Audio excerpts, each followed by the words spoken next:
That is sick. Wow, look at us. What was that? You got to abbreviate it again? Can you play it again? Or run the intro again? Yeah, run the intro again. Okay, in case you missed it, hang on here. Hang on.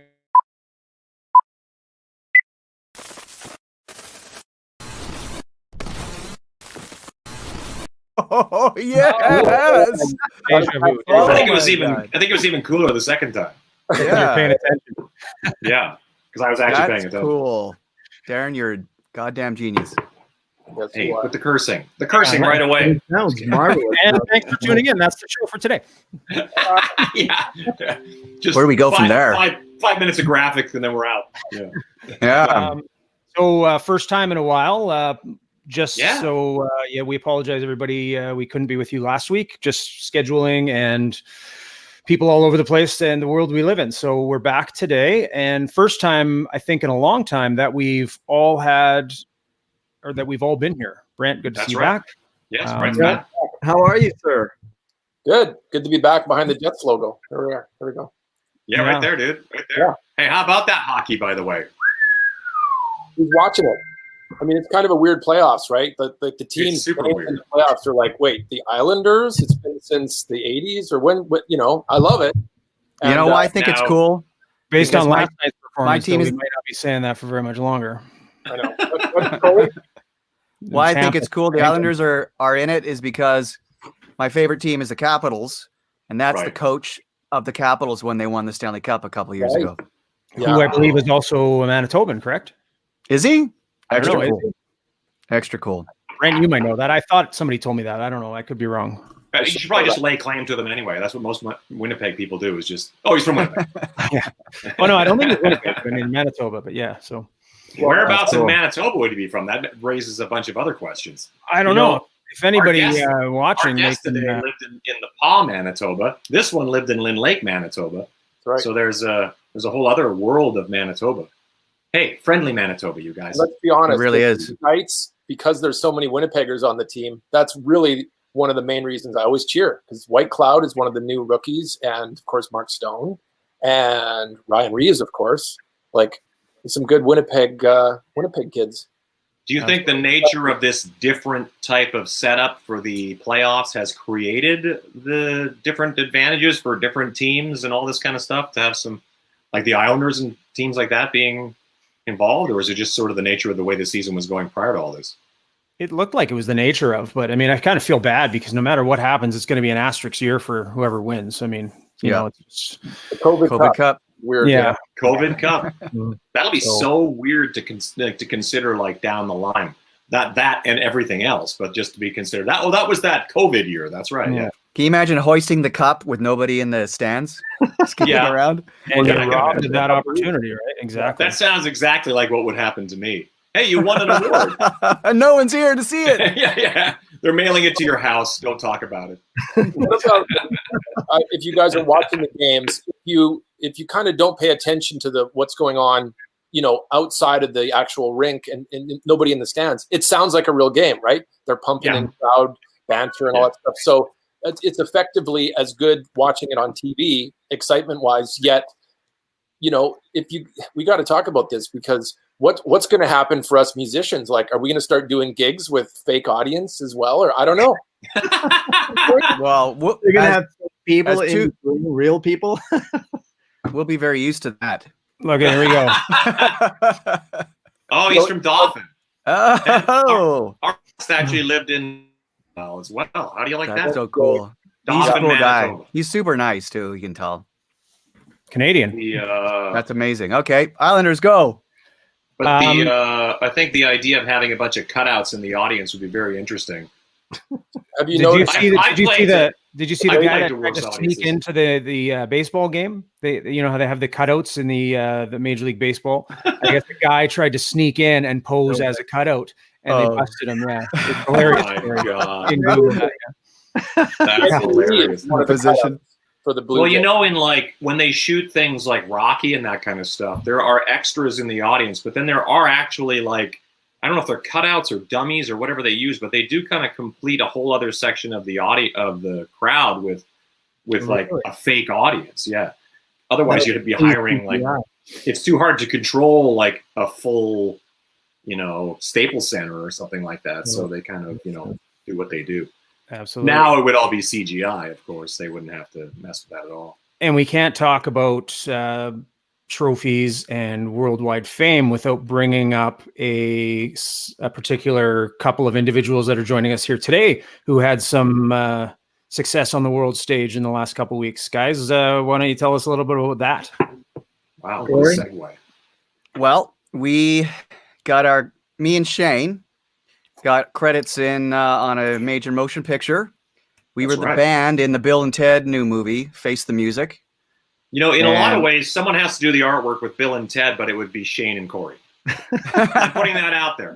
Well, if you go and watch the movie and the very end sequence when they're trying to save and unify the universe and all reality as it exists, when you see the girl on the drums, it's Shane playing the drums. When you see Ted playing guitar, it's me playing guitar. Right. So we But you're saying it's not Shane dressed as a girl. Shane's playing the musical part, the audio you're hearing. No, exactly. Yeah, we should just say that we're not. We don't appear in the movie. You just hear us. Yeah, but that's so cool. Yeah, it was interesting when we actually tracked that. Corey was over here producing, and we had to put we basically put that scene up on a screen. They sent us the video, and you played to it. Yeah, so the very beginning, they're kind of working out a song, like what they're gonna play, So the drums are kind of like, out of time, and so I kind of had to watch the screen and try and mimic what was happening on the screen. That's so cool. When you recorded. And how did this all come about? I mean, you guys managed to, this didn't happen overnight. I mean, so you've been working on this for a while, I'm assuming. Yeah, so it was actually Josh Gooch. He's the other guitar player in the Schnei band that brought me into the project. On his Instagram page, he's followed by the music director for Bill and Ted's movie. And then Shane, myself, Josh, and Derek Frank, the bass player from Schnei's band, we did an instrumental tune, and we called ourselves the Coincidental Miners. Great name. And, yeah, great name, right? And so after he saw that video of us playing, he contacted Josh and said, hey, would you like to take a stab at producing this end piece for us? Because right now it's a Frankenstein of a bunch of different producers who have all submitted their songs, and we need to make one unified last piece that will save the world. So their music editor took all those other productions and put them together in like a cut up thing. It was like different drum tracks and programmed drums here. And then we took it over to Shane's house with the video that we had to match it to. Right where Shane is sitting right now. Exactly. Yeah. We made it sound like it was one complete thought with one complete band on one complete night. That's so cool. Basically it. Wow. And I haven't had the chance to see the movie yet, so I haven't yet either. I'm dying to. But I guess I'm reading some of the comments, and the movie is obviously being received very well. And I mean, I saw it on the iTunes charts, so congrats to you guys. And if you're not here next week, I'm assuming it's because all the royalties are piling in, and you guys are off doing other things. Are we retired? Yeah, retired. Wow, that'd be great. That's Bill and Ted's money. So, but here's the thing about the whole thing. So once we did our take on the whole thing, we took it over to had a meeting with the director and the producers, and we said, and they're like, their arms are folded as we walked in, and we're like, okay, here, and we all sit down in this room, and we're like, oh, I hope they like this, and after they had watched it, they all started clapping for us, which was amazing. And as we were leaving the room at the end of the meeting, the music director or music editor leaned over and says, we were expecting you guys to really suck. You know that. So wow. They loved it. But then we went for lunch with the music director, and he goes, yeah, so everybody seems to love what you guys have done, but hey, what would you think about if we replaced your guitar playing with Steve Vai? And then my heart kind of sank, and I'm like, okay, well, this is Hollywood. If you're going to get replaced by somebody, why not the best, right? So sure. So what they ended up doing is they didn't get Steve Vai. They got Yngwie Malmsteen. They got Nuno Bettencourt. I think they asked the guys from Weezer, and they got Warren D. Martini from Rat. All do exactly what we basically did. And so we were fully prepared for one of those guys to replace our parts, but in the end, they're like, you know what, whatever it is, it took us to look elsewhere before we realized how much we loved what you guys did. That is Well, you guys fantastic. probably put a lot of, like Shane was saying, playing to the thing and making sure you're playing that attention. I know you guys to be attention to detail guys because I have to fucking record with you all the time. Yeah, exactly. But I mean, put you through the ringer. Yeah, Yeah, exactly. I think that had a lot to do with it, was the fact that we gave it so much attention, and all these big stars, couldn't have spent days on it. They probably just shredded over it, and Sure. Yeah. it was probably awesome because those guys are awesome. But I So think basically, the long and short of it is that you're better than Yngwie Malmsteen or Steve Vai. Let's Yes. just leave it at that. Let's move on. Anyway, I'm gonna go up from here. So we do have a special guest on deck, and The specialist the specialist of guests on deck, and I guess it would only be fitting here. Brent, you want to do the introduction? Absolutely. I'm always proud of Winnipeggers. I'm very biased, Darren. I love you, but I even love people that I went to high school with even more, because I know what a hard path it is to go from, like, I'm in St. James right now in Crestview here. Down the street is my high school. Like, I could walk down the street from where I am. Anyway, our guest today happened to go to that same high school. So I couldn't be prouder than introducing the very lovely and talented Bif Naked, who we kind of grew up in the same neighborhood here. And she's rock and roll royalty and legend, and has a successful music career. And what's weird is I was mentioning to my dad that we were having Bif Naked on today. My dad goes, "Oh, I've got her book. I'm reading her book right now." I'm like, "What the fuck is that all about?" Really? Wow. Amazing. So listen, let's get Bif Naked on, and let's talk about all things Winnipeg. Hey, Biff. You're too much. I can't even believe it. And people don't believe me when I tell them that we went to high school together. In fact, I remember sneaking into this bar when I was underage, and you were playing drums on this crazy kit. I'd never seen anything like it before. It was all, I don't know, attached, It was all connected. And Sounds I very remember, 80s. A rack? so if I was Sounds very underage, you were underage for sure. Was Oh, it yeah, 19 then? It was 19, right? In Winnipeg then? No, 18. It was 18. Okay, like Alberta. Yeah. Yes, it was 18, but I think- definitely was not, because we were all prairie kids. I think the laws are a little stricter today. I Kids, think so. don't try that at home. But yeah, it's very funny. And I was not interested at all in music. I was a drama kid. Fitzy, of course, was in band, but I was a drama kid. I was in the school plays. I was never in choir or anything like that. And trust me, punk rock, I didn't really need to know how to sing. You know what I'm saying? So it was easy. So the transition kind of, it just happened. It was a good fit for me in the performing arts. I Well- do remember you actually, we used to talk. So we spent time together sitting beside each other. And if you can remember, Mr. Marchenko's art class. Yes. So Yes. here's the thing is, when you're in high school, not all of us prairie kids, if we can all talk here, because we all are, is this a first? Well, and Shane, even though, yeah, we're all prairie kids, right? Well, Darren's prairie folk Small town. now. Yeah. Small town kids. Yeah. Thunder Bay, Yeah. Ontario. We'll accept that. Very nice. If you think about when you're in school, when everyone else is doing, group things in high school, going to parties and getting drunk and that. And I always remember, I always had sort of a master plan, but I talked to Bif about this in Mr. Marchenko's art class, and you already had a plan, like a plan as you were in the big school play, and you were kind of already a star. You were already drama. You were popular. You were doing things, even though you might not have had a music direction and a path, but you were already on. Your entertainment skills were like, I was a very maybe I was into music, but I wasn't into I couldn't do a play and in front Sure of you people. could. No, but You were in those fucking Harry Potter movies. Well,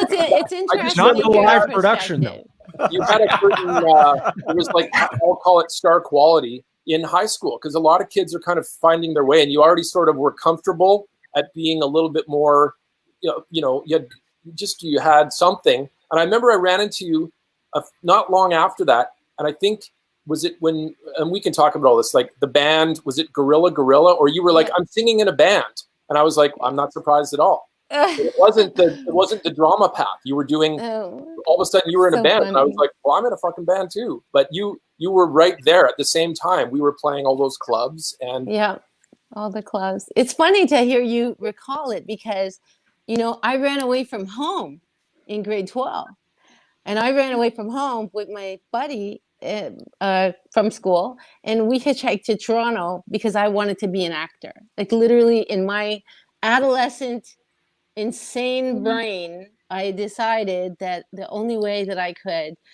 get onto, you know, Saturday Night Live and be the next Eddie Murphy or whatever a fantasy I had about myself, and we ran away from home, and it was it was a miracle that we survived, that we weren't killed. We met with a terrible misadventure, a lot of terrible things that occurred, and somehow I wound up coming back to Winnipeg, getting back into high school, and graduating. Like I don't even know how I managed to do it.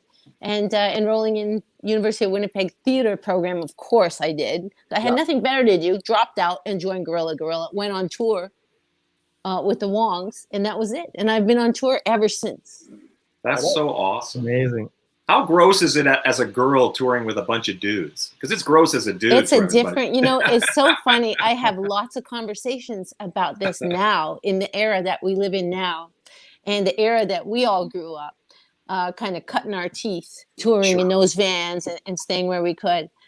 I mean, you know, I could go on and on about how outrageous things can be if you're a female in any industry, of course. Sure, yeah. But I think that there's some type of a resilience that every rock and roll chick has, and the chicks that don't have that resilience are not in rock and roll, and that is the bottom line. And I get in lots of trouble for saying that. I really do. But there is a resilience that you have to have. And for me, being, you know, especially once we started touring overseas and stuff, it was, you know, we were with a lot of Roadrunner bands, and it was definitely a sausage party every day. It was a boys' club. And I knew for myself, the only way that I could know for sure I would not be misinterpreted ever was by not drinking alcohol. Like literally, that was my mentality when I was 24 or whatever. I went, oh, that's right. I get drunk on one beer because I'm a prairie girl. Yeah, I can't drink. Obviously, I just can't drink and be a professional. And so that was a decision I made really young in my career. And it's something that was that sustained me. I know it did. And that type of self-discipline, as you all know, you tour internationally, there's little sleep that happens. There's, you know, you find food when you can, even on the big tours, even in the big catering rooms, you still are there to do a job that requires your ultimate 150% every day. You can't be a slacker. No, you know, you can't. And I always felt that as a female, even more so, that pressure was on me. And so I just always did everything I could just to rise up to it. Yeah, and the biz, in what we do, there's no sort of like, I can't make it in today, guys.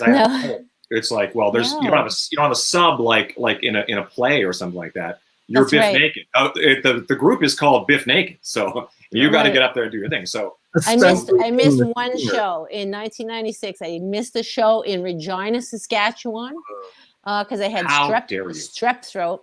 And we were deadheading it, I think, from New Jersey or somewhere like that in a van. And that was up until tit cancer. That was the only show I ever missed in my life. So it was like, I don't know, 21 years of straight touring. Well, that says a lot. Yeah, because it's no joke. Everybody thinks it's going to be like, I don't know, like American Idol or something, and you just you try out, and then all of a sudden it's beautiful hotels and private jets, and it's like that's right. All you got to do is read your book or just talk to any of us. And there's a lot of like those years of vans. And do you mind if we crash on your floor tonight? You know, like that kind of rock and roll. And the scabies. You know, you can't, right? Sure. You can't forget the scabies. No. And the white jeans. That's all I'm going to say. I'm not talking about me. It was actually a drummer. But anyway. I think that's the name of your next book. It's not glamorous. Yeah. Your next book is called Scabies and White Jeans. and drummer. Forward by Shane Gallus. I can't make it up. We talked about scabies on a previous episode, so this is becoming a theme. Very Yeah, I good. know. Very Well, good. I'm proud. it goes around. It goes around. Yeah. Absolutely. What was I going to say? There's so much about your youth, and I've read the book. Of course, I read the book. I had to read the book. Very kind. Well, it's a given. I love rock and roll books and I love biographies. And then I'm going into an airport and I go, Bif Naked, boom, sold. Read it on the flight to wherever the hell we were going. Fantastic. On our private jet. It's a whole thing. It was. Of course. They were out of watermelon slices. I hit the roof. No, we.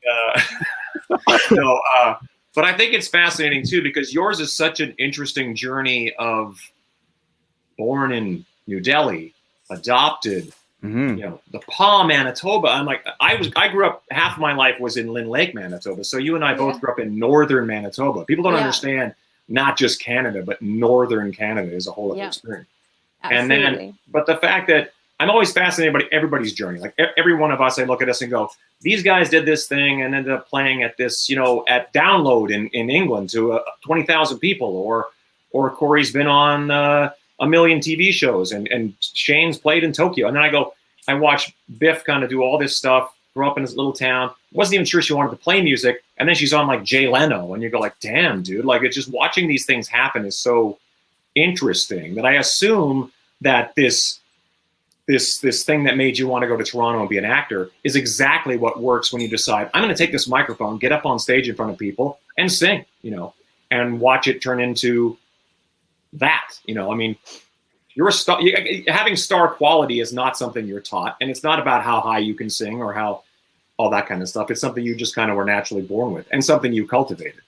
So good on you. Like yourself and your brothers, by the way.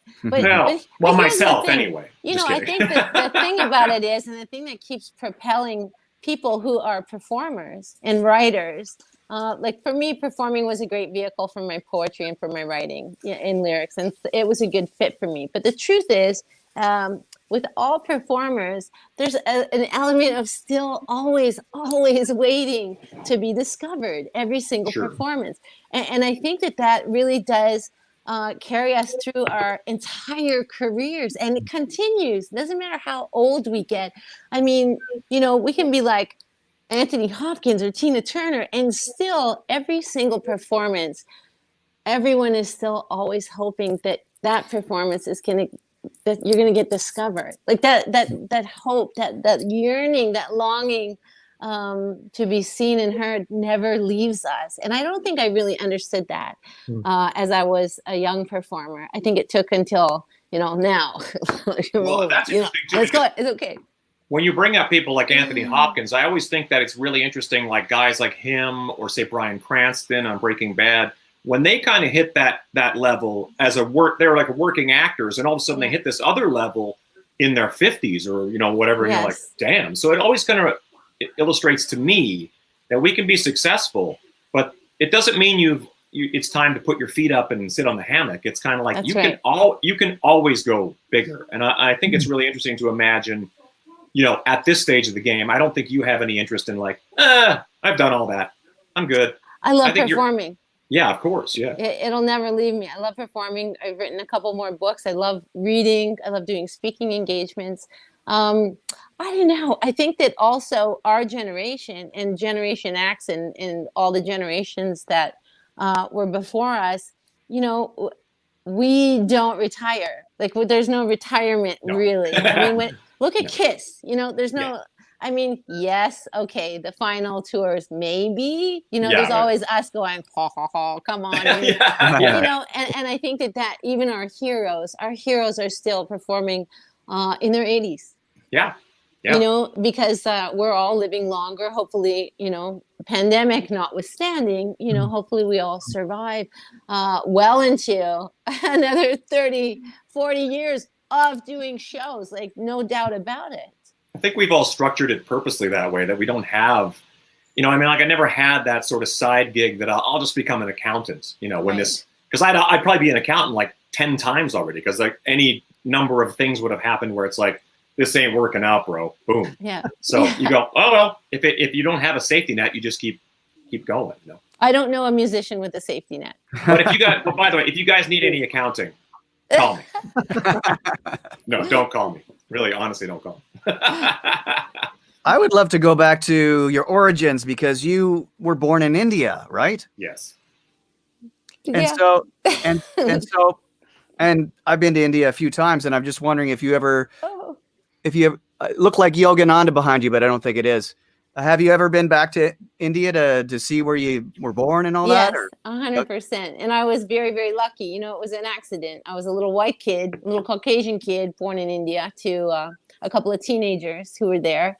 And my parents, although they were there because the United Church in Minnesota sent them, they were not really missionaries. My father was a dentist.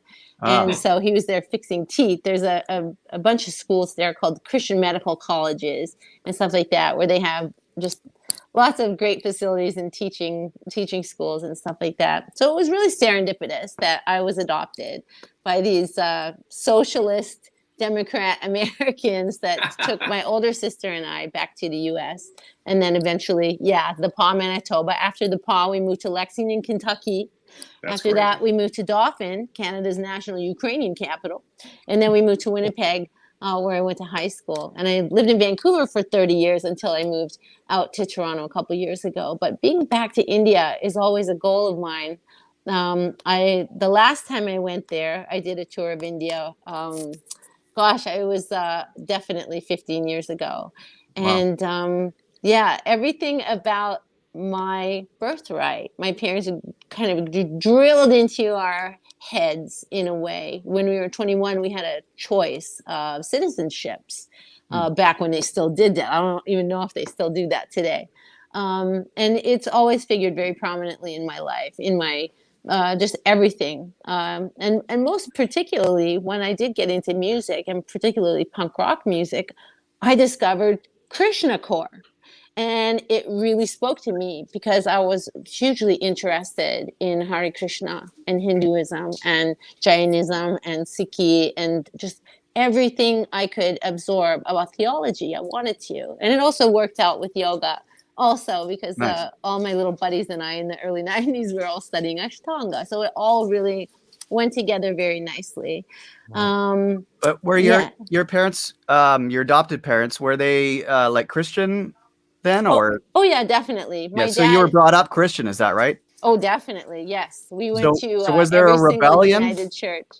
Oh, okay. Was there rebellion at all? Because it seems like you're kind of on the Eastern mysticism sort of end of things. Absolutely. And I think that I think that my father kind of accused me of cherry picking my whole life. He just said, you can't just read a book about Taoism and decide that you want to be a Taoist. And I said, well, why the fuck can't you? It really spoke to me. And then that's how I discovered that I enjoyed reading about Buddhism. And I discovered the correlation, with a lot of the early Buddhist stuff. And it just always resonated with me. Now, I think as I understand religion and theology as I get older, and hopefully smarter. I don't know if that actually works that way, but I find that a lot of them are the same thing, and I love it, and I love discussing it a lot. I do a lot of different talks in the work that I do with volunteering, and I don't know. I'm a big theology junkie. I love religion, but I think the truth is I love faith, and I love how people have faith, and sometimes that faith in whatever it is will carry them through a situation and get them through the other side. And it's incredible. And people who are faithless, regardless of what the faith is, even if it's just in themselves or in their good dog or in their kids, they tend to not have as good a time. I just think that it's really interesting. If I could go back to university, like you're talking about safety nets, I don't know. Should I go into, divinity? Should I? I don't know. Why not? Why not? Or politics. That'd be a great like third act of your career. Suddenly you're in divinity. Yeah. Well, it makes sense to me. There's an organization here that I really am interested in. They're a home hospice organization, and they do death doula training Right. and stuff like that, and that's something that really calls me. I feel very Wow. drawn to that as I continue it going on. But we're making a new record, so that always throws a wrench in the works. And I love it, and I just love it. Did That's your amazing. veganism come because of your spiritual seeking? There was a man with a mohawk that won my heart, and my first husband. I was about 19 when I married him. He was a vegetarian. Okay. And he worked for Greenpeace, volunteered for them and stuff like that. And I learned all about his ideas surrounding food and food sustainability and vegetarianism and whatnot. And that kind of led me down the path. We were poor. Meat's expensive. Literally, we never bought it. It was expensive. So we ate a lot of chickpeas and peanut butter and and hummus and rice and stuff like that. And it's just always agreed with me. Mhm. I'm a chick. We got funny stomachs and stuff. It just always agreed with me. And as time went on, it occurred to me I never ate cheese. I never ate it. I never drank milk. So I went, oh. Yeah, why would I do that? And then it just kind of went on from there. Mhm. And being a vegan, not only was I the only girl on a tour, I was always the only vegan. And Mhm. so it is not my nature ever to want to take up, too much space in the room with a band, because I'm taking up all the space on the stage, and in my personal life, I would rather them go get what they need to eat, and I will eat last. I will find a banana. I will find a tomato. I will find an avocado. And that's how I accidentally discovered not only was I raw vegan, because I didn't call it anything. It's just how I ate, grab a banana, grab an apple. I discovered I was actually a fruitarian. Mhm. Right. And, it wasn't really intentional. It's just how I always ate. And I always viewed how I ate as a religion, something that was just very personal for me and very satisfying for me. I never wanted to impress it upon anybody else or drag them down my, sordid path. But, then the advent of social media happened. Yeah. Over the years. And I think that it's fantastic that people explore different ideas, Sure. and that's all it really is. People can explore different ideas and different ways of thinking and being and eating and living, and they'll find the path that fits for them and that resonates with their heart. But you've also been super fitness minded. You were always in killer shape, and we were always I remember you being on Leno and talking to Kevin Eubanks about, what was it called? Diet manipulation or something. I'm like, what the hell is she talking about? So I was like, I was a huge fan. I knew him from, and of Well, course he was all jacked up. Yeah. He is a renowned musician. He's the most incredible Yeah. musician. Comes from a very musical family, Totally. and we also were huge fans. We had the copies of Flex magazine with him in them. Wow. So we were just flipping out about meeting Kevin Eubanks. It wasn't even about being on the Tonight Show. It was that Kevin Eubanks was there. And we were massive fans. And he's just such a lovely person. Diet manipulation was really important. I'm a gym rat. I loved the gym. I loved bodybuilding when I was a kid. I love it, and to this day, I love martial arts and boxing and stuff like that. With COVID-19, I have not set foot in a gym.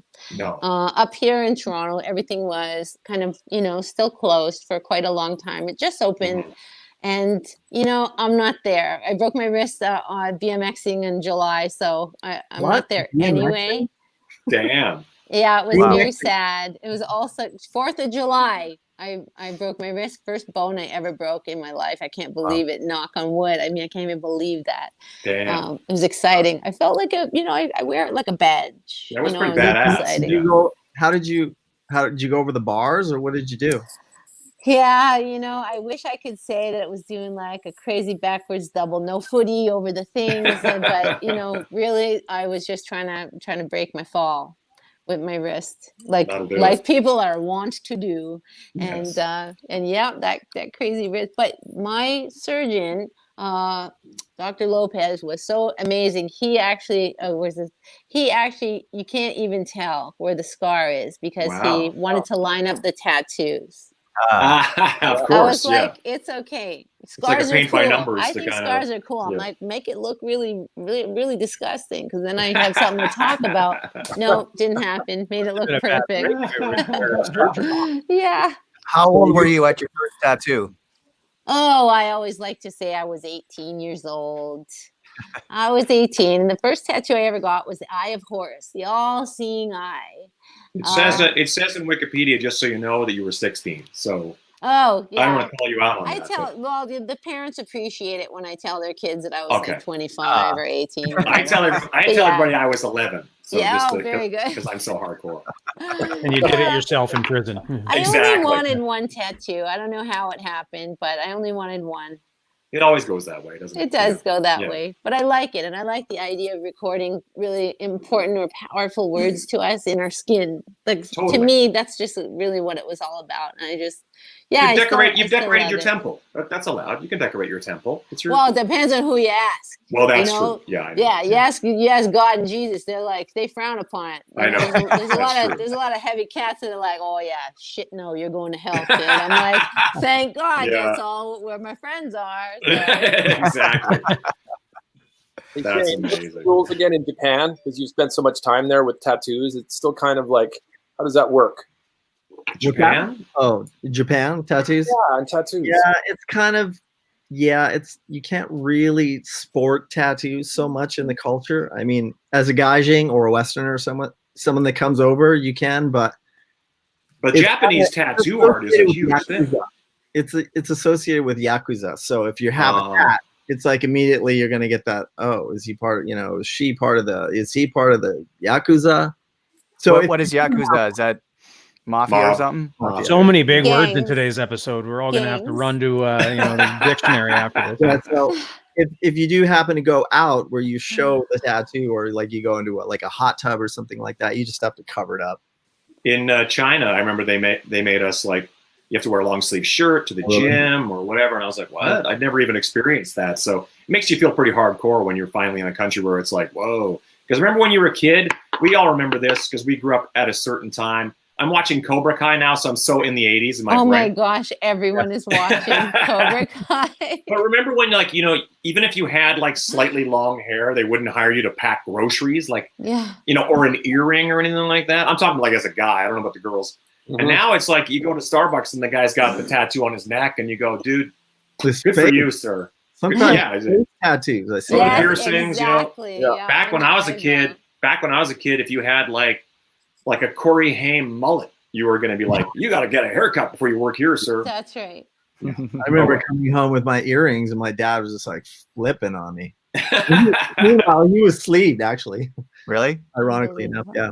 My dad. Yeah, you're Amazing. rock and roll.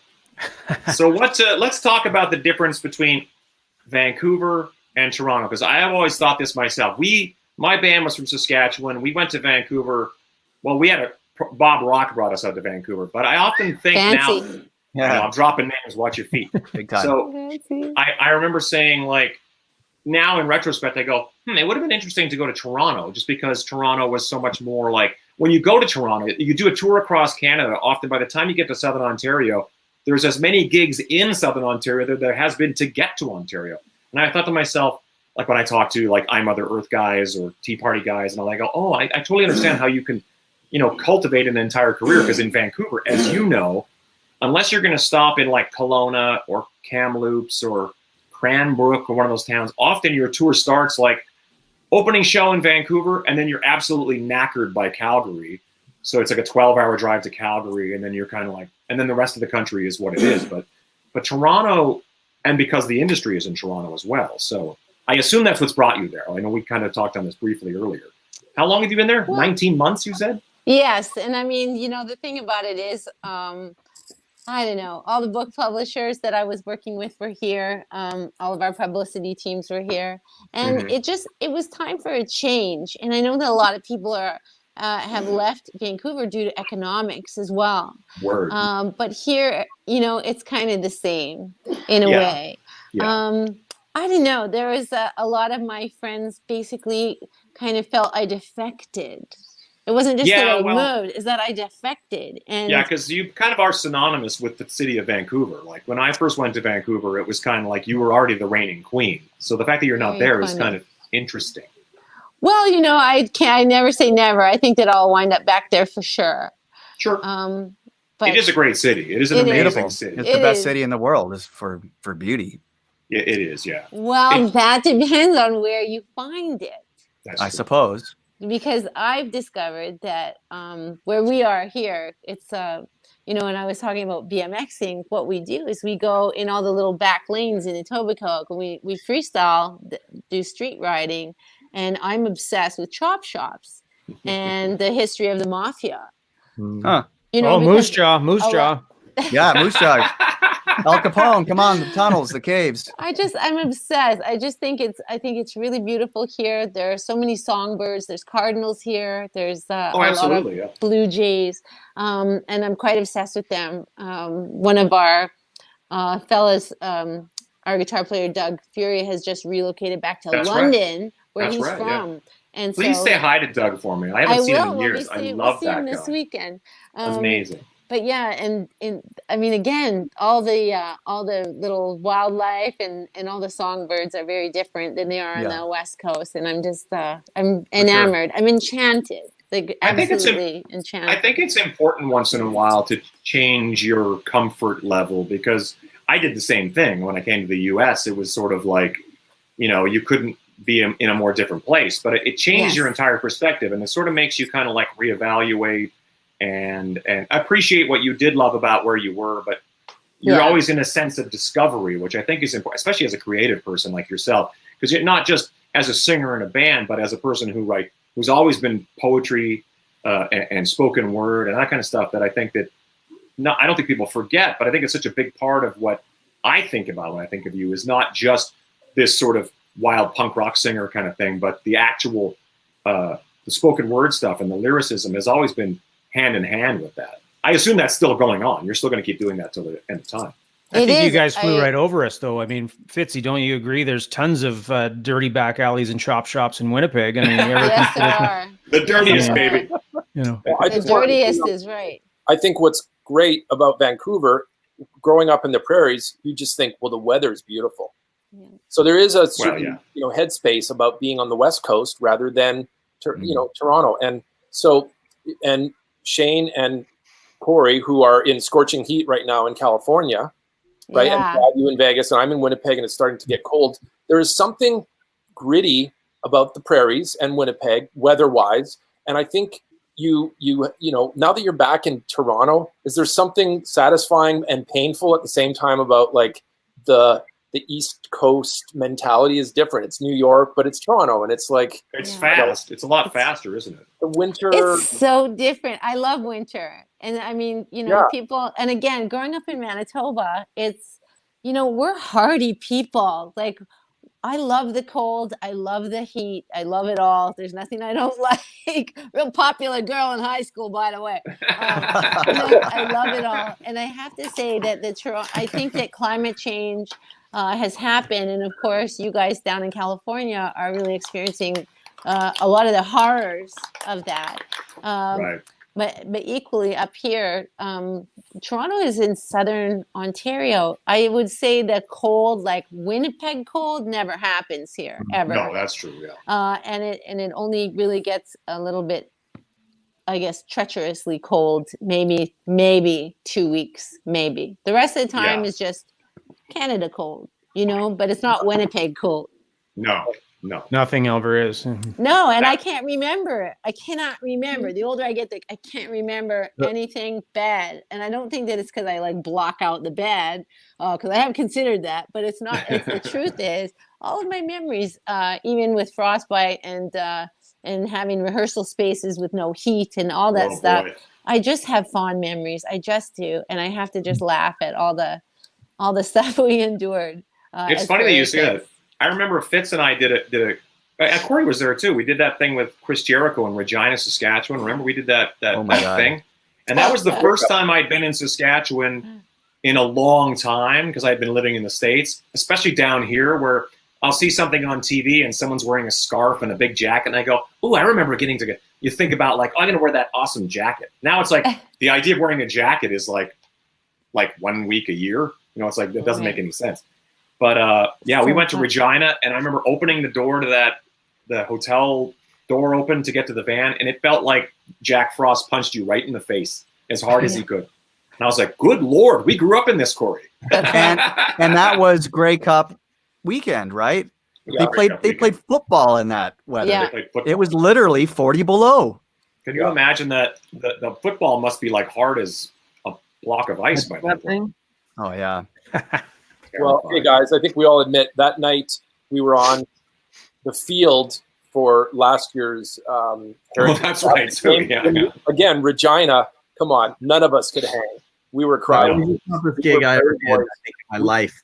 We tapped out. That was the hardest gig I think I ever did. I remember showing up in the day, and it was literally a blizzard in there. Yeah. I'm looking at this drum set that's just in pieces, and I've got I'm all bundled up. So it's just safe to say that you guys have gotten really soft after leaving. Yeah. Absolutely. No, it was Admittedly so. Yeah. and I had to put it all together.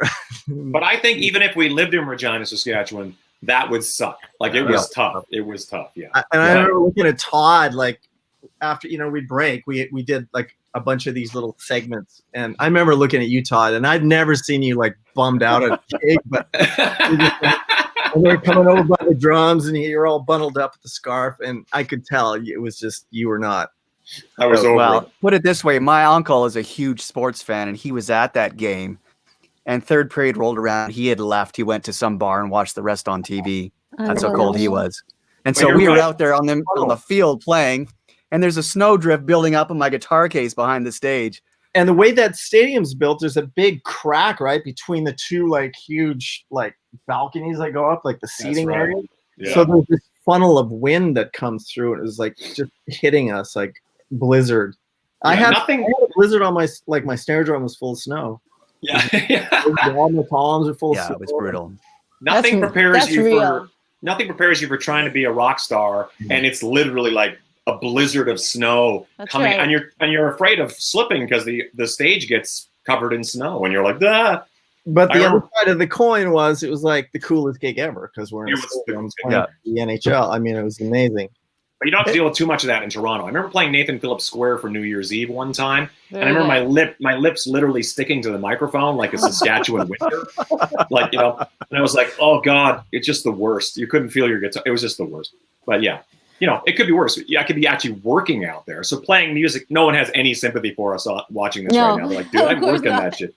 So Biff, just going through some of the comments here, we've had a number of female guests on the show in the last couple of weeks, in particular female singers, and it's always interesting to get a female perspective. And given the fact that you said you grew up wanting to be an actress, how did that transition into music? And Donna was asking if there was any female musicians that were an inspiration that may have shifted that for you.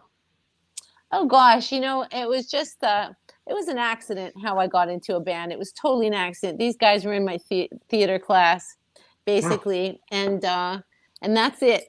And I just replaced their singer. Their male singer had left. I replaced them because, of course, I was, dating the drummer.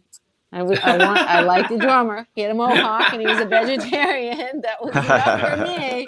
Nice. And it was a fit. It was a good fit.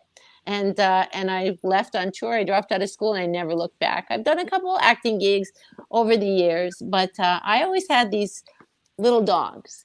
And I found that I was not prepared to be on a set for 20 hours a day.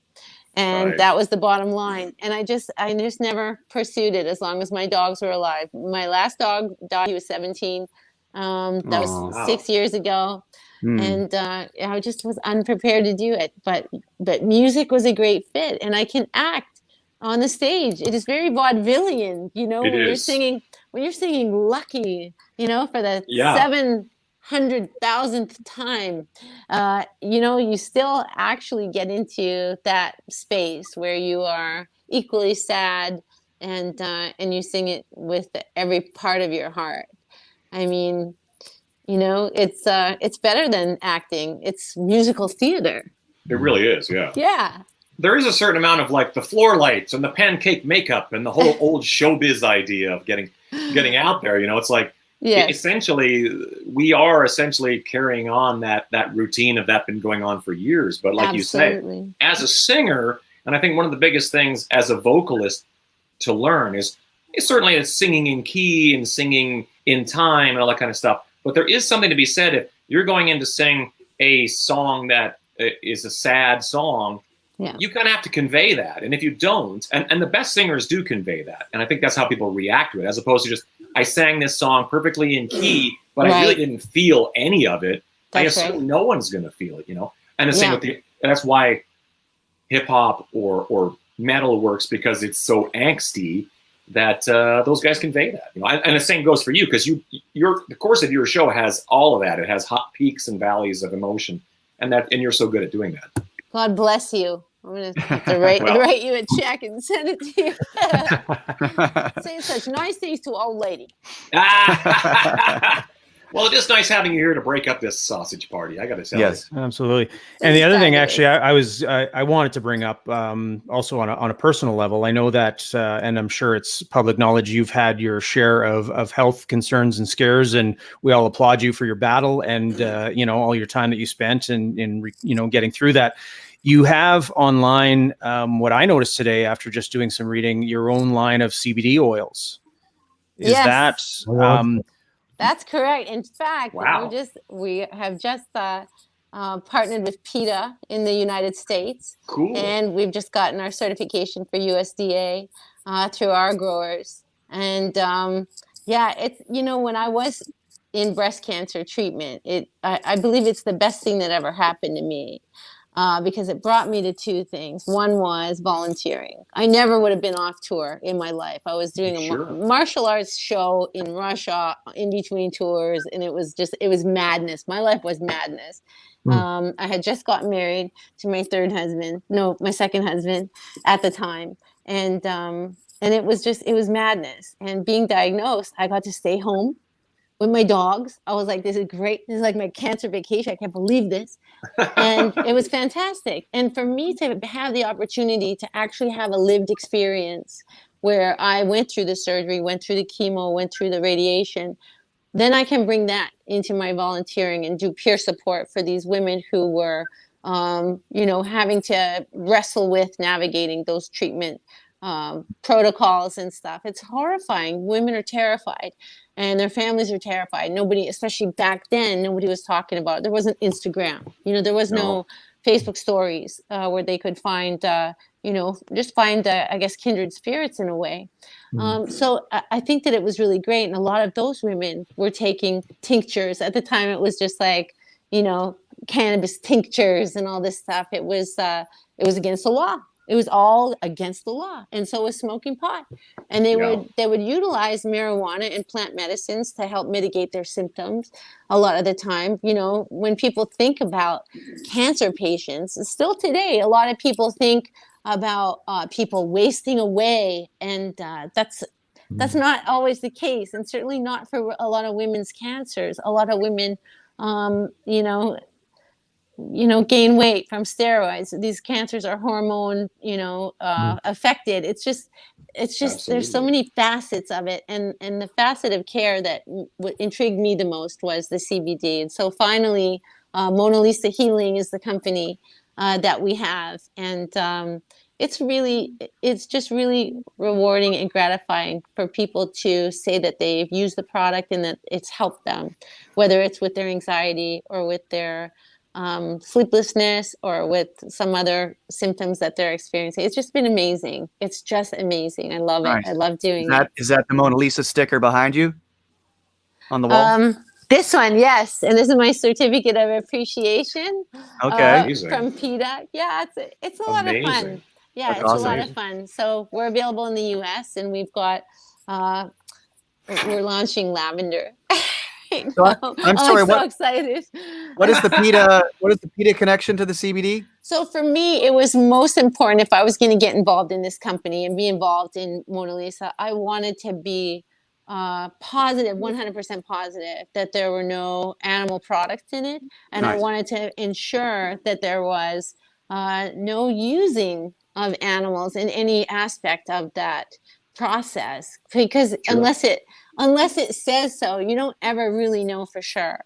And so I wanted to have a product that I could assure other people, especially for our, we were trying to do a pet product, because right now, I mean, if I would have had CBD for my Bichon, for example, who had, back surgeries and herniated discs in her little hairy dog life, CBD would have really helped her. And I know that it does help a lot of senior dogs, and we do donate to rescues and stuff like that. So the PETA certification was really important to me, because it's a recognizable validation that, if people don't know me or they don't know the brand, at least they can be reassured that there's no animal cruelty. It's a cruelty-free product.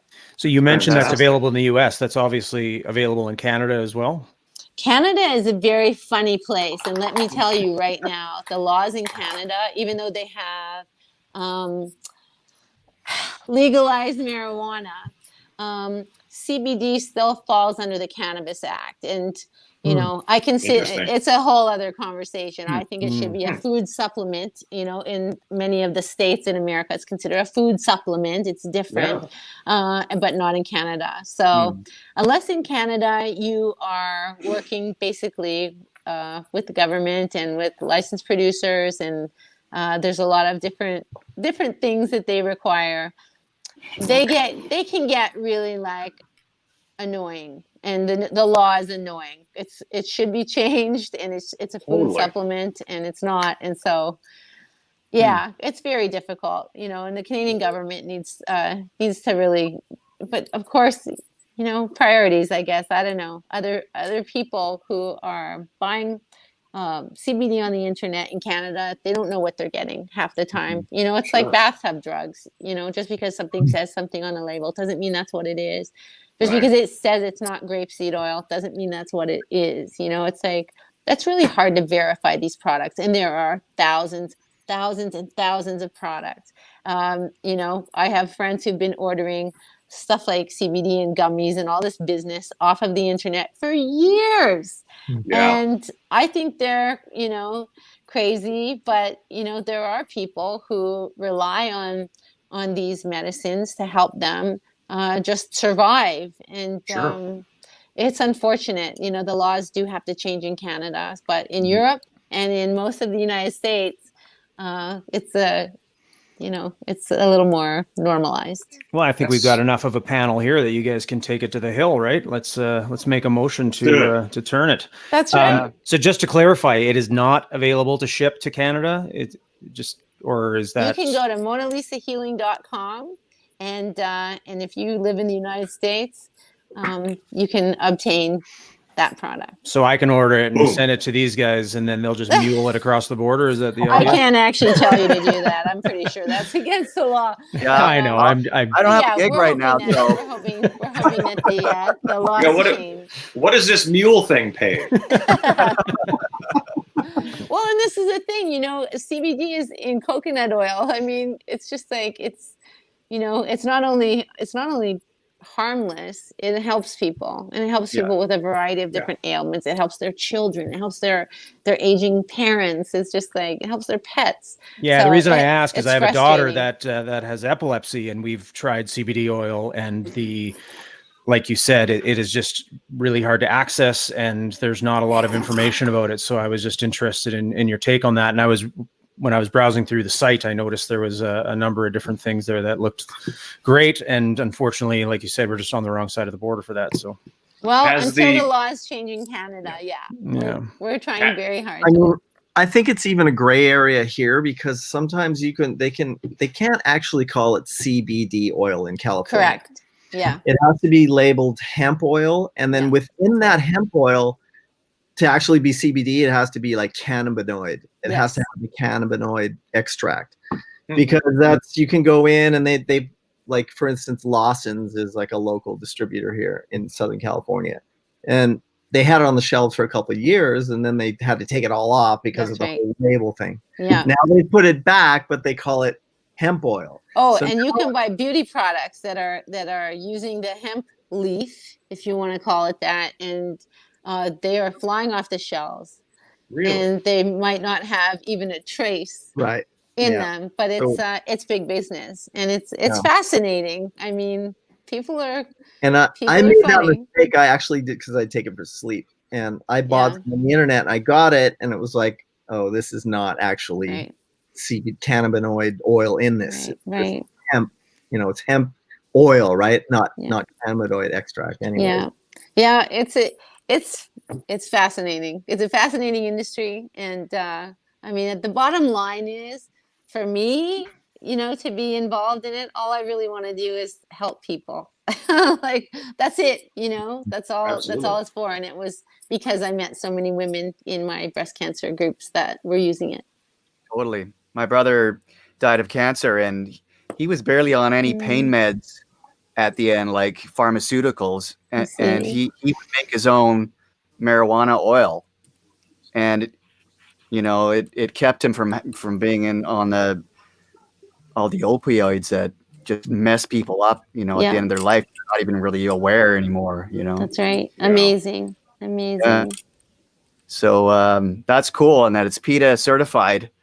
I think Darren just put it across the screen there, so check it Yeah, out. I saw We're that. going to definitely check it out. Yeah. I'm Cool. gonna get Definitely. Cool. Yeah, absolutely. That's really cool. So how do you stay? You've had a lot of kind of dark things happen to you in your life, from running away to breast cancer, and but you seem so optimistic. So what do you attribute that to? How do we all get so optimistic? Because there's a lot of shitty things going on in the world. Well, I don't know. I've read a lot of different things about toxic optimism recently, where people are saying, well, if you're too optimistic, that's toxic and all this stuff. And I was very concerned about that, because I thought, wow, maybe I better check myself. Maybe I better check in and see what the deal is. I think that optimism is, for me anyway, it's always been a coping technique, and it's always worked. Regardless of the situation, whether or not, we played a concert in Fresno, California in 1992, where a gang decided they didn't want us to play, and they stole all our equipment while we were on the stage. And instead of us like being upset, we counted how many Mickey's Big Mouth we had in the van, which was a brand of beer, I guess. I don't know what it was. And we decided not to get bummed about it and carried on. And, these are little examples of things where I can find a silver lining in just about anything. And yeah, I mean, even if I make it up, I will find a silver lining in something, because it's just true. There always is a blessing in everything. And I don't think that,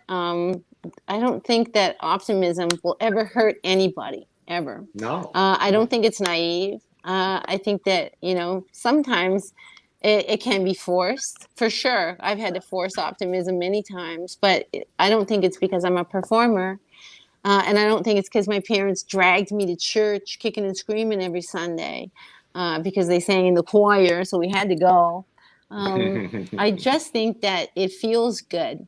I think the bottom line is that being optimistic and keeping your hopes up really does. It feels good. It feels good in your brain. It feels good in your body, and it makes other people feel good around you, and they're losing hope, regardless of what the situation is. And I just think that's how I'm always going to be. I mean, I don't know. There are some times when I just think, am I wrong? Like, am I delusional? Am I tra-la-la in that movie? But I just think that the bottom line is it feels better to be positive. And that's it. Like, it's really simple. It just feels good.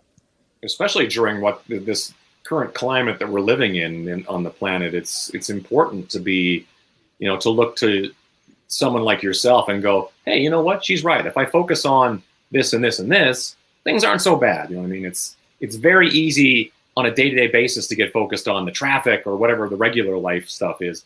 And we have to remind ourselves, it's like hearing you say, you get cancer, but you get to stay home with your dogs is like, wow, what a cup half full situation there. I've not been through anything close to that, so I can't even comment, but it's to hear you say that is like, wow, I got some work to do. I'm gonna sit down and do some Bif work in my brain today. Well, I had the same haircut since I was 18 years old. Losing my hair was fantastic shit. Let me tell you that. It felt good. I liked rubbing my head. I got wigs. I ordered wigs. It was hot. Yeah. I don't know. I think that having a sense of humor is part and parcel of being optimistic because shit's funny, and when you can't cry, you have to laugh because it's fun. It's funny. Totally. Isn't it a Buddhist expression? No expectations, no disappointments. That's also true. And I actually have a girlfriend who has always believed in that, and she's no Buddhist at all. But she has always believed in that, and I always scolded her for it because she used that ideology as a self-protection. She would protect herself from getting hurt or disappointed by never expecting anything from anyone or having low expectations, basically. Sure. Although it is definitely, kind of in line with that neutrality that the Buddhists, have. But I think that I expect everything from everybody, but not for myself. I expect the best for people. And I expect that, when you're say you're on a city bus, for example, and people are so judgmental, especially now, yes, during COVID and during the pandemic, people are just, it's insanity. People are just madness. They are judging each other. Everybody's, grouchy. Everybody's upset with everybody else. And I just think, hey, you know what? You have to always look at that other person neutrally, and envision what they are. Look at them like they're 5. Like envision who they were at 5. Close your eyes and just imagine it. And your compassion will suddenly, blossom out of you. It works. It's a trick that works. It always works. What was the saying, Corey? No expectations, no disappointments? No disappointments. Not to be confused with Homer Simpson's, if something's hard, it's not worth doing, right? Also true. Yeah, okay. Well done. I'm going to ask this question, and we've never gone here before, ever. So I apologize to the guys if we get to, but free will or no free will? Here we go. I don't understand the question. Ding. Do you believe that we have free will or that we are predestined? I see. Well, I have to say my late father is laughing right now because he always accused me of being a predestinist. Okay. And I think that it's probably a bit of both. The truth is it's probably a bit of both because we are really we're driving the car. We are driving our car. And it took me until my 4th decade of life to realize no one's coming to save me. And I still have to learn that all the time. And I think that's the whole thing with any do-over. We have to do over every day, just like a yoga practice, like a meditation practice. It takes practice. Every day we have to do it again and go, oh, shit, that's right. No one's coming to save me. I'm driving the car. I am driving my car. This guy over here is driving his own car. So if he's having he's upset about the mask, not the mask, or he's upset about, his job or whatever's happening, he's in control of his reaction. He's not in control of the situation, but he can control how he's going to react to it or to respond to it. And I think that we do have free will. It is up to us how we can, whether or not we're driving a speeding car or whether we can calmly, experience what's happening. Totally. Which may or may not be destiny. And in the words of Geddy Lee, what? He will Jane? Yeah. Salesman. Sorry. Fitzy had it. I thought everyone would chime in there. No. It's one of my favorite songs. Yeah. Technically, those are Neil Peart's words, but yes. And technically, it's Neil Peart. Apparently, I learned. I also learned. Yeah. So moving forward, I mean, and as with everybody going through crazy times, what do people have to look forward to from you in particular for the rest of 2020 going into 2021? Anything new and exciting on the horizon? Well, probably a lot like you guys. I mean, our tours were either canceled or postponed, and then postponed again. And and this keeps happening. We had released a single on Valentine's Day, which was the first single from a new record. Jim, it's awesome. Thank you. Yeah, I I'm love so that happy song. that you like it. It Yeah. sounds like nothing else on the record, and It's it a was fantastic really video. It was deliberate. Doug Fury directed that video. Wow, really? It was at him. really a deliberate choice for us to do that song first. I had earmarked the first 3 songs for the new record that I wanted to release in a row before we put all the songs up. And literally, because of how I grew up, I wanted to listen to a record from beginning to end. I wanted to, lie on my stomach, kicking my feet up in the air on my bed, looking at the album cover and reading the lyrics. And so the first 3 songs were earmarked. February, we released Jim, and we had planned on releasing our second single in May, and then our third single in August. And then, of course, follow that with the rest of the songs kind of lumped into one package. But again, with COVID-19 and the pandemic and some of the shows being postponed, and it was like, well, let's just wait. And then that kind of happened. So they do have new songs to look forward to. We were going to release the record in the fall, which is coming up. And that's something that we had planned to do since January. It was always going to be in the fall, but now I'm like, I don't know, maybe when it snows, when it snows, I'm going to release it. But I'm really excited. It's the first studio album I've actually felt like doing in almost 9 years. And working again with Doug Fury on these songs and with Snake has just been, for me, it has just really been life affirming work. And it's just been so much fun. I just love it. I cannot wait. I'm very excited. I wrote a book of poetry called Razorblade Chewing Gum. And I'm going to hopefully put that out before Christmas. Yeah.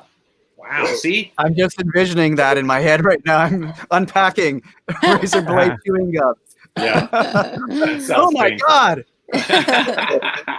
Chewing on razor blades. Yeah, not recommended. No, don't. And of course, the question we ask every guest on the show, and I'm sure you're familiar with personal careers and collectively the band Toque and what they've been doing for Canadian music over the last couple of years.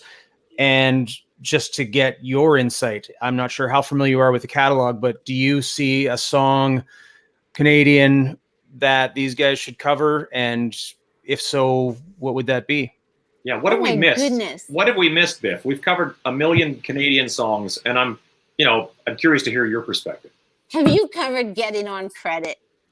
We have not covered Get It On Credit, but we did do a Toronto song. We did Enough is Enough. Yeah. I could easily do Get It On Credit. Very good. Get It On Credit. Right? See? Yeah. Now, are you saying So that good. just because you moved to Toronto, you have to say the band Toronto? Is that how that works? No, I just think It's obligation. I think that it's a fun song. It is. It is. Yeah, that is classic. That's actually. Yeah. I stood in line and got their autographs on the Get It On Credit tour. Oh my Now I goodness. know that That those is people. hilarious.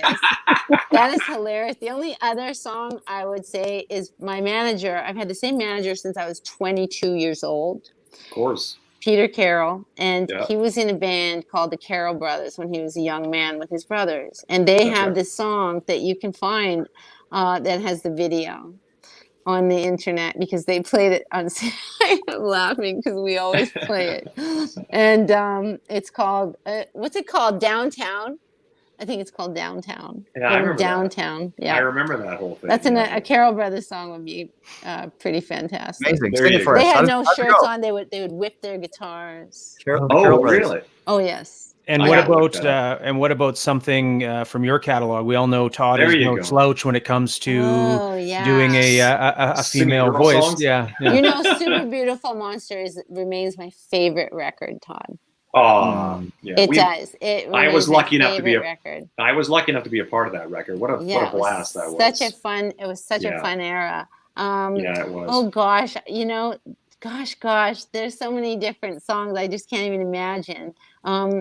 people like what they recognize, I find, even if I sit there going, yeah, but this other song had some interesting timing. There's a backwards forward part, people don't give a shit, man. They just, they only want to hear what they know. And so, yeah, it would be an honor if you played any of the songs. There you go. Anything. Yeah. Who did you like in the Canadian bands when you were a kid? Oh boy. Well, I always liked Anvil because when I was at an impressionable age, I was down in New Jersey at the place called the Bird's Hill.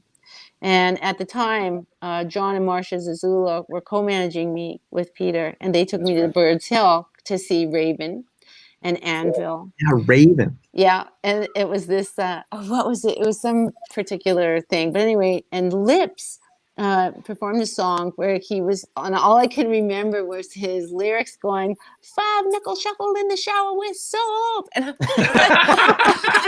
was blown away. I was just like, this is the best thing I've ever heard in my life. And I was like a devotee. I loved Anvil. I just loved them. Lips is coming on here soon. Amazing. Yeah. They're so fantastic. They're so, and their documentary was so fantastic. We're going to get him to do an acoustic version of that one, I guess. Yeah. Oh my God. That was pre-Metal on Metal. Was that like it was just so good. It was so good. It was just that might be post. That and there was a song, I think it was called My Bush Pig or something like that. I was just like, this is amazing. I was just like, just blew my mind. Was that, what record was that? Was that Back Waxed? Because that was Metal on Metal. It was like the old like, I mean, come on. Like, how amazing is that? Know, just so funny. All those records, like when they were brand new. I remember going to Records on Wheels. Did you ever go there, Biff, on Portage Avenue? Yes, I did when I was allowed. Yeah, it was such a good selection. Like they had all the metal, all the punk, all in one store. And I bought everything from Anvil to, whatever, Venom and everything in between. Venom. Oh, Venom. And Voivod. I mean, that was also groundbreaking. Also Canadian. Yes. Voivod's also groundbreaking. Yeah. What year did you move to Winnipeg then? So Gorilla flipped a coin. We were either going to drive to Toronto or to Vancouver. And that was in 1990. And I moved there to Winnipeg in 84. Okay. That's a good year. Whatever year the Power Slave Iron Maiden tour was in the arena. Right. Yeah, because that's when I was living there. Yeah. So you were really did you like bands like Harlequin and like the Winnipeg bands and Street Heart, or were you more metal? Oh yeah, for sure. No, I totally liked every band. There was a lot. See, one thing that the Prairies had that was great was cover bands. Yeah, right. And so the Chocolate Bunnies from Hell. Oh yeah. Were like, I would go see them constantly with my little girlfriends. We were underage, of course, but it was like. Man, it was how I was introduced to like Depeche Mode. It was how I was introduced to a lot of these other bands that I wouldn't have known had I not seen them covered by the Chocolate Bunnies from Hell. Yeah. And but yeah, I think my first real fun show was DRI. Yeah. The light bulb started going off for me. I bet. Yeah. Yeah. That's awesome. I laugh now. I go, yeah, back when mosh pits could happen. Yeah. They'll ever happen again. I'm not sure. Wait for the socially distanced mosh pits. There's a different danger in the mosh pits now. Yeah. But just like fight clubs, there are underground shows that have always been happening this entire time. They are happening all over North America. They have never stopped, and it's just. I don't know. Is it the dark web? I'm not sure. I'm not connected. I don't know how to find these shows, but they're happening. We've got a link in the comments below here. Of course. What is the live music scene, if at all, in Toronto? I know we were discussing this last week or the week prior. I mean, in Winnipeg here, there are clubs that are still or are running live shows. Obviously with stipulations. Is that at all happening in Toronto? I don't think so. I'm not sure. I know that there are some bands that have been playing drive-in shows. We have a couple of shows coming up this month, but again, we're playing in a venue that is empty. Oh. And it will be streamed. Sure. Wow. But the end of the month, we're playing up at the Neat Cafe. You guys know the Neat guys in not Orange Prior, it's Burnstown, Ontario. Okay, Lovely place, Yeah. and that'll be an outdoor, socially distanced show. So Yeah, I'll that's the keep new you thing. posted. Yeah. Yeah. please do, and where yeah. where could people find out information on that? On social media, on the Facebook page where the events are listed and stuff. I don't have a Bandcamp page because someone else took Bif Naked as the name, and I've never been able to access it. That's weird. Which happened on Instagram too, which is why it's Bif Naked Official. I think on Instagram. I don't know. I can't keep track. I can't keep track. My favorite thing is the guy on Instagram who's just like Mike Smith Official, but he's just some guy. Right.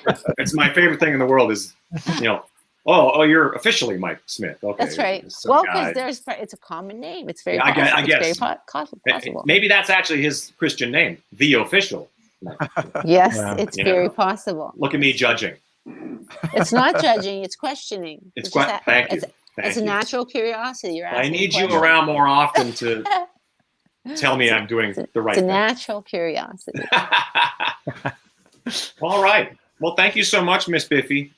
This has been so awesome. I feel like I've had a visit with you guys. It makes me feel less alone in the world. I know, right? Make sure you tell your husband that we're going to hang out and really annoy you with way too much kiss minutia eventually. It's beyond. It's so much kiss all the time, all the time.